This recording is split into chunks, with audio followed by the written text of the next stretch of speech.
Olá pessoal, tudo bem? Sejam muito bem-vindos a mais um curso da Fundação Podemos. Eu sou Yolanda Presentino, sou a pessoa responsável pela Young Digital, empresa especializada em comunicação, marketing político digital. E estava faltando esse curso aqui para vocês, né? Hoje a gente vai falar um pouquinho, já está chegando na reta final da pré-campanha, início da campanha, né? Então a gente vai falar um pouquinho de como você já tem que estar nesse momento, nesse ponto, preparado para a sua campanha. Eu sou especialista em marketing político digital, eu tenho campanhas aí, algumas campanhas nas costas, desde vereador até presidente da República, já passei por campanhas de prefeituras, vereadores, deputado estadual, federal, e existem algumas regrinhas básicas, não só regrinhas básicas, e aqui a gente não vai nem inventar a roda. Existem algumas técnicas básicas de comunicação digital, política, que você precisa, nesse ponto da sua campanha, já ter setado, já ter feito, né? Então a gente vai conversar um pouquinho sobre isso agora nesse curso. Mas antes da gente começar, muito importante que você siga a Fundação Podemos nas redes sociais, o QR Code vai aparecer aqui, para que você consiga ser levado para um ambiente onde temos muitos conteúdos políticos, conteúdos de entretenimento, conteúdos sobre a Fundação, sobre o Podemos também. Quando a gente iniciou esse trabalho de digital na Fundação, nós éramos a 25ª Fundação Política de Presença Digital. Hoje nós estamos já no top 5 dessas de presença digital de fundações políticas. Então, o trabalho que estamos desenvolvendo é um pouquinho do que a gente vai falar aqui hoje nesse curso. O marketing político digital serve para 3 coisas. Você formar a opinião das pessoas, você mobilizar digitalmente os seus eleitores e você formar a opinião. Então, quando você... Aqui a gente está falando eu e você, né? Quando você amplifica a sua voz no marketing digital, você consegue atingir mais pessoas, você consegue tangibilizar mais pessoas, você consegue entrar na casa das pessoas de uma maneira digital, falando as causas delas, as dores que elas têm, né? Então, tudo isso você consegue, através do marketing digital, impactar mais pessoas. Quando você está num evento e tem 50, 90 pessoas, é você e você, é ali você no offline, que a gente vai falar um pouquinho sobre isso também. Você no offline, você tem uma presença, um branding que a gente vai falar como candidato, de apertar a mão, de conversar, de estar você e ele ali, que você amplifica a sua voz num raio limitado ali de 50, 90 pessoas que estão naquele evento. Quando você traz isso para o marketing digital, isso fica, pessoal, muito maior. Tem uma magnitude muito maior. Então é sobre isso que a gente vai falar aqui agora. Vamos lá. O que você precisa ter nesse primeiro momento já na sua campanha? 3 coisas básicas. Um bom planejamento de conteúdo, boa frequência e uma ótima constância. Um bom planejamento de conteúdo. Vamos no primeiro passo. O que é um bom planejamento de conteúdo? Depois que você tem a sua causa definida, não é bandeira, viu, pessoal? Inclusive, a gente tem um curso aqui na Fundação, dentro da nossa trilha, que diferencia isso, de bandeira de causa. Quando você estratifica a sua causa e você tem a sua causa muito bem definida, como que você vai trabalhar ela no digital? Primeiro passo, fazendo um bom planejamento de conteúdo. Sentar no final de semana, no seu dia mais tranquilo, colocar em bullet points o que dentro da sua causa você consegue trabalhar. Vamos pegar um exemplo de uma causa? Causa animal. O que pode ser falado na causa animal? Já depois que você estratificou a sua causa e você chegou até a causa animal, né, o que pode ser falado da causa animal? Eu vou te dar alguns exemplos. O primeiro deles é resgate. Você pode fazer um resgate. Isso já é um conteúdo, né? Quando você senta para escrever seu planejamento de conteúdo e você escreve os seus bullet points ali, o resgate pode ser a sua primeira opção. Dentro desses resgates, você está lá com um filmmaker do seu lado, com um fotógrafo do seu lado, ou uma pessoa do seu time, que pode ser uma pessoa que seja seu voluntário, ou um time de 5 pessoas contratadas, dependendo do tamanho da sua campanha. Independente disso, é muito importante você ter uma pessoa técnica em comunicação ao seu lado, para que essa pessoa possa estratificar o melhor daquele conteúdo. Então, se você está ali fazendo resgate, você é candidato dentro da sua causa fazendo resgate, né? Quando você tem uma pessoa de comunicação do seu lado que entende minimamente de comunicação, essa pessoa vai conseguir extrair o melhor conteúdo daquele resgate. Quando você faz o resgate, qual é o próximo conteúdo que vem? Você leva o cachorro, por exemplo, para um pet shop, você leva o cachorro para um veterinário, então você cuida do cachorro. Olha só a narrativa que você está criando. Gente, planejamento de conteúdo é basicamente uma novela. A cada post você escreve um capítulo. Você conta uma história.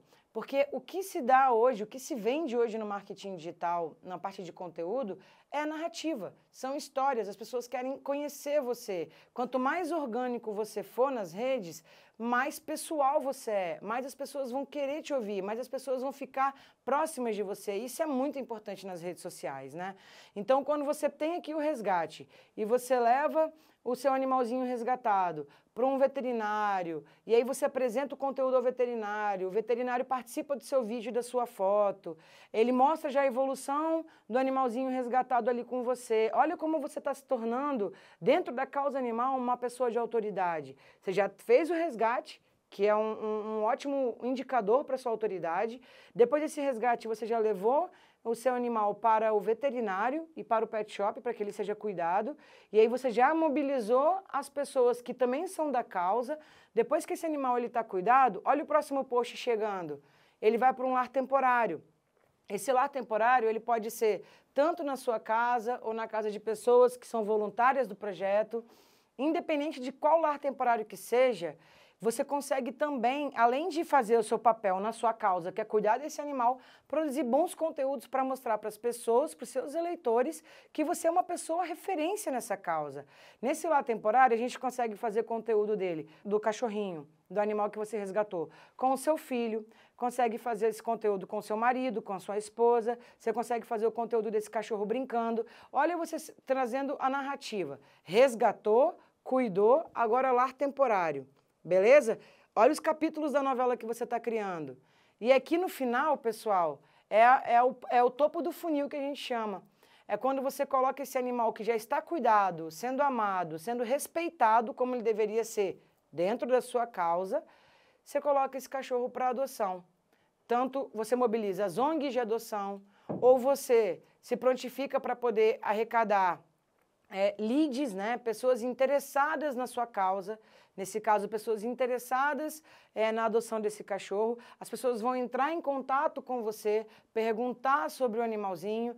Então, olha aqui, olha a novela que você criou, olha a narrativa que você criou, e quando você consegue a doação desse cachorro, a adoção desse cachorro por uma entidade que realmente queira esse cachorro, vai respeitar esse animal, você chega no topo do seu funil. Você é respeitado por ser a pessoa que conseguiu fazer toda essa trajetória com aquele animal. E hoje a gente tem assim, exemplos imensos nas redes sociais de pessoas que fazem isso muito bem, né? Vou contar uma história para vocês. Em uma das nossas oficinas da Vitória, oficina que foi uma oficina gigantesca de capacitação dos nossos pré-candidatos na época, né? Candidatos agora. A gente rodou mais de 20 estados, né, de norte a sul do Brasil. Foram mais de 10 mil pessoas capacitadas. Eu acredito que você também deva ter participado dessa oficina da Vitória, né, no seu estado. No estado do Maranhão, eu conversei com uma pessoa. E ele era um bombeiro civil. Ele me abordou após o evento e perguntou o seguinte: tudo bem, a causa animal eu entendi, mas como que isso se aplica a mim? Eu sou um bombeiro civil e eu não vou conseguir criar essa narrativa. Aí eu falei, como não? Vamos dar uma olhadinha no seu Instagram. Nisso que ele abriu o Instagram dele, pessoal, tinha um post de... Ele tinha 600 seguidores. Tinha um post de 30 likes, tinha um post de 15 likes, tinha um post de 10 likes. E para uma pessoa com 600 seguidores ter um post de 200 likes curtido, alguma coisa aconteceu. Quando eu cliquei nesse vídeo, era um Reels. Quando eu cliquei no Reels, era ele contando a seguinte história. Ele era aniversário de casamento dele e da esposa dele, e ele convidou a esposa dele para poder jantar. No período de mais ou menos uns 2 quilômetros a 3 quilômetros do restaurante, eles estavam de carro, tinha um engarrafamento muito complicado ali, um alvoroço e tudo mais. Eles ficaram mais ou menos uns 40 minutos no carro, até que ele falou, não, eu preciso entender o que está acontecendo aqui, por que esse trânsito está assim? Né? Aí ele saiu, andou mais ou menos uns 200, 300 metros e ele encontrou um carro capotado com 2 mulheres dentro, uma mãe e uma filha. Naquele exato momento, ele contou essa história no vídeo, ele ativou ali, ó, o sensor dele de bombeiro civil e ele começou já a isolar a área, afastar os curiosos, ele começou a conversar com as vítimas do acidente, reforçou o chamado do SAMU, que já tinham ligado para o SAMU, reforçou o chamado do SAMU, ligou para a brigada dele, pediu ajuda, conseguiu controlar a situação, o resgate das vítimas foram feitas, elas, mesmo em estado muito delicado, conseguiram sair ilesas do acidente, foram medicadas depois, internadas, cuidadas, e depois, em seguida, ele volta para o carro com a esposa, e a esposa dele, assim, já desesperada, tentando entender o que tinha acontecido. E aí ele fala o que realmente aconteceu. Olha, fui lá, fiz isso, isso, isso. A esposa dele vira para ele no carro e fala bem assim, eu não preciso mais ir para jantar nenhum. Eu renovo os meus votos com você nesse carro. Porque o que você fez essa noite, você tirou, né, abdicou de um momento nosso para salvar 2 vidas. Você vestiu aquela farda invisível do bombeiro civil. Você vestiu a farda invisível do marido, né, por salvar aquela mãe, de uma filha que estava ali. Então, para mim, você é a pessoa da minha vida. Quando ele conta essa história para mim, nesse contexto, eu pergunto para ele o seguinte, e você precisa de mais alguma coisa para fazer seu planejamento de conteúdo? Olha a narrativa, olha a história. E é uma história verdadeira, ele não está comunicando uma mentira. É realmente ele realmente fez isso. E por que esse vídeo estourou? Porque ele contou uma verdade em um formato simples, orgânico, em que as pessoas conseguiram entender que ele é um cara extremamente capacitado, que ele é uma pessoa, um profissional, um cidadão de bem, extremamente capacitado para ocupar aquela cadeira. E as pessoas começam a interagir com conteúdos assim. Então essa é a importância, pessoal, da narrativa do conteúdo. Essa é a importância de você ter um bom planejamento de conteúdo feito. Você ter ali tudo o que você quer falar e você decidir só o como. Se vai ser por foto, se vai ser por reels. Esse rapaz, não vou divulgar o nome dele, mas a gente ainda continua, inclusive, se falando aqui no WhatsApp, estou acompanhando a campanha dele. Ele é uma pessoa que ele conseguiu passar a mensagem dele através de um vídeo simples em que as pessoas se conectaram. Ele não precisou fazer um card cruzando os braços, falando que ele é o candidato bombeiro civil e que ele defende essa causa. Ele não precisou fazer isso. Ele pode fazer isso? Pode, sem problema nenhum. Só que é um conteúdo auxiliar. No conteúdo que ele trouxe dentro dessa história que ele contou, uma história verídica, ele trouxe identificação, ele trouxe pessoalidade, ele entrou na sua casa e contou uma história. E você se identificou. Porque quem não se identifica com uma história dessa? Não é? Bom, esse ponto do planejamento de conteúdo é muito importante, que é aqui que vai nortear a sua campanha no que você vai postar. Muitas pessoas hoje me perguntam, mas o que eu posto? O que você posta é exatamente isso. Bullet points da sua causa, criar narrativa e você definir o formato, né? O como. Se vai ser por vídeo, se vai ser por card e se vai ser por reels. Hoje, pessoal, o formato que mais impacta, que mais entrega, sem dúvida nenhuma, é o reels. Né?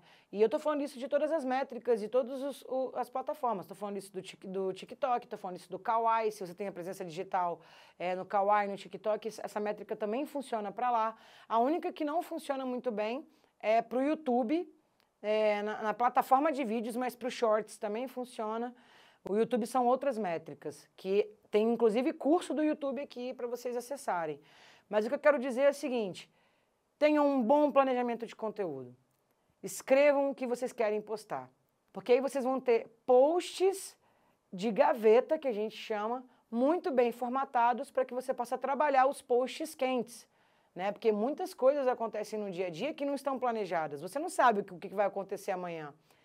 Então, se você tem o seu planejamento de conteúdo bem feito, você consegue ter os seus posts frios já prontos para ter a oportunidade de pensar nas pautas quentes que vão surgir. Esse é o fino do planejamento de conteúdo que eu trabalho em todas as campanhas que já participei, né, desde vereador até presidenciável. E não estou inventando a roda. Isso é o básico do conteúdo digital. E eu como uma boa pessoa digital, estou com a minha aulinha aqui com vocês no celular para poder acompanhar. O segundo ponto, pessoal, é a frequência. Aí depois que você definiu o seu planejamento de conteúdo, definiu direitinho o que você vai postar, aí você posta uma semana, você posta 2 semanas, você posta 3 semanas. e a quantidade de likes não melhora, as interações não melhoram. E aí o que você faz? O principal erro de todo pré-candidato e de todo erro de candidato. Você desiste. Porque é muito fácil desistir quando você não está desmotivado. É muito fácil desistir quando você não tem estímulo nenhum naquele trabalho que você está fazendo. Mas eu vou te contar uma coisa. Hoje no Instagram, nós temos 800 engenheiros só no Brasil cuidando do algoritmo. E você não pode, na minha opinião, você não pode se dar o luxo de não postar.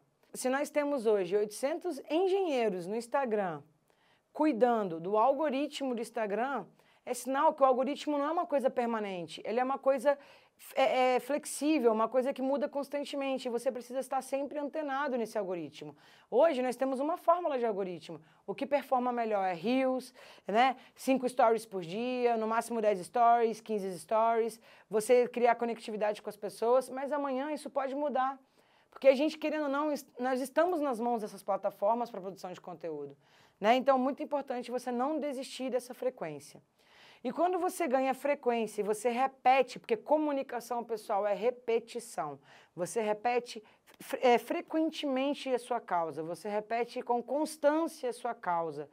E aí, quando você repete a sua frequência, você ganha constância, né? Então, aqui a gente tem um bom planejamento de conteúdo sendo frequentemente postado a cada mês. Olha a constância. Um bom planejamento de conteúdo. Aqui você tem seus posts sendo postados 2 vezes ao dia, durante 4 vezes na semana, durante um mês, durante 2 meses, 3 meses, 4 meses. Essa fórmula, pessoal, não tem como dar errado. Por que eu falo isso? Porque é essa fórmula atual que o algoritmo pega o seu conteúdo e espalha para as pessoas que estão nas redes sociais hoje. Eles pegam o seu conteúdo e falam bem assim, você que é da causa animal, olha esse conteúdo aqui, porque essa pessoa é uma usuária frequente, essa pessoa ela é uma pessoa heavy user, que a gente chama. Ela está usando com muita frequência as redes sociais, postando, fazendo os seus conteúdos, e isso aqui está sendo entregue para você. Isso aqui é o algoritmo falando. Está sendo entregue para você porque você tem interesse. E nisso, quando você gera esse ciclo, você ganha autoridade na causa que você quer comunicar. Esses são as 3 primeiras técnicas que você precisa entender do seu conteúdo para que a gente possa seguir. E qual a importância de você fazer isso? Por que você, além de mobilizar... Aí você me pergunta, qual a importância de fazer isso? Além de eu mobilizar, formar opinião, massificar a minha imagem... É você ter legitimidade. Quando você comunica com repetição aquilo que você realmente sabe falar, você ganha legitimidade. E a legitimidade vai te validar para que a pessoa que tenha afinidade com a sua causa votar em você. Então, é nisso que a comunicação digital vai ajudar a transferir voto para você. Ganhar pela legitimidade no que você está falando pelas redes sociais e a identificação dessa pessoa com esse voto. E aqui no Podemos a gente tem algumas pessoas que a gente pode utilizar como exemplo para isso. Não sei se vocês conhecem, mas aqui a gente está em São Paulo hoje gravando esse curso. E aqui em São Paulo a gente tem um deputado federal eleito, que trabalha junto com a nossa presidente nacional, Renata Abreu, chamado Bruno Ganem. O Bruno Ganem, ele trabalha muito bem a questão da causa animal nas redes sociais. Se vocês olharem, vou pedir para o editor colocar aqui só um frame da página do Bruno Ganem. Pode colocar aí, o Igão, nosso editor, o frame do Instagram do Bruno Ganem. Vocês vão ver que ele tem uma foto de perfil bem nítida, vocês podem ver que ele tem uma bio muito bem definida, ele já fala que ele é da causa animal, ele fala que é deputado federal, ele tem um link aí embaixo para você se inscrever nos abaixos-assinados dele, porque ele já quer fazer conexão com você, né? Ele já quer gerar o lead dele, é pessoas que estão interessadas na causa que ele está abordando. E aqui embaixo ele tem os destaques, nos destaques dele, vocês podem ver, tem resgate, tem vida pessoal, tem propostas, tem vários pontos de conexão com você. Tu lembra do planejamento de conteúdo que eu falei de resgate? Então, Bruno Ganem faz resgate. E porque ele começa a gerar o conteúdo dele a partir da primeira conexão. Então, e quando você parte para o design do Bruno Ganem, é um design simples, que ele utiliza poucas cores, que ele tem ali uma conexão com foto. Então, sempre tem ou ele defendendo uma ideia através de vídeo, ou tem as fotos dos resgates dele, ou tem, geralmente, no dia do vira-lata, tem as fotos dos cachorros. Sempre tem conteúdos, independente do formato, que façam essa conexão, que faz essa conexão com a causa que ele está trabalhando, que é a causa que ele defende, que é a causa animal. Ele defende outras causas também. Ele defende o autismo, ele defende as pessoas com TEA. Porém, essa causa animal é a causa, eu trouxe para vocês aqui porque foi o exemplo que eu dei, mas ele defende isso muito bem. Qual a importância, pessoal, de você ter uma boa rede social? De você expandir a sua imagem, expandir e amplificar a sua voz. Mas como que é você no offline? Como que é você quando as pessoas te encontram na rua? Você é a mesma pessoa do digital? Quando isso não acontece, a gente chama de choque de personas no marketing. A sua persona do digital, a pessoa que você publica no digital, precisa ser uma pessoa coesa com a pessoa do offline. Porque quando isso não acontece, a gente tem o chamado choque de personas, né? Eu vou te contar uma história breve aqui. Eu já trabalhei com uma pessoa que não tinha isso muito bem definido. E toda vez que as pessoas conheciam ela, e a gente fazia um excelente trabalho no digital, mas toda vez que as pessoas conheciam essa pessoa no digital, ficavam maravilhadas. Mas quando conhecia essa pessoa no offline, elas se decepcionavam. Porque essa pessoa não era a mesma pessoa do digital com o offline. As personas não se encaixavam. Então, muito importante que você mantenha uma persona equilibrada, tanto no offline quanto no digital. Que a pessoa que te encontre na rua, ela consiga sentir a mesma energia que ela sente no digital. Isso é muito importante para que você consiga manter o seu equilíbrio de persona. E que você tenha um bom digital e uma boa performance no offline. Isso tudo que eu estou falando, pessoal, é gestão de marca, é branding. E nesse branding, você consegue encaixar bastante coisa. Você consegue encaixar o seu design, você consegue encaixar o como você se veste, você consegue encaixar o como você se apresenta para as pessoas, né? Consegue encaixar a sua abordagem no offline com as pessoas, você consegue encaixar o como você responde essas pessoas no digital, nos comentários, no WhatsApp. Então, tudo isso é a gestão da sua marca, como você quer ser visto pelo seu eleitor, tanto no online quanto no offline. Então, tenha um bom digital estruturado, mas não esqueça que no offline, a sua presença no offline, a sua presença no pedido de voto, pessoa a pessoa também é muito importante. A sua presença nos eventos, como você vai se portar no evento. Imagina você chegar no evento, você está mal-humorado, está mal vestido, não está com saco para aquilo. É preferível que você não vá nesse evento, do que você passar essa imagem. O legal é você manter a sua padronização de imagem, tanto no offline quanto no online. Perfeito esse módulo aqui? Vamos passar para o próximo.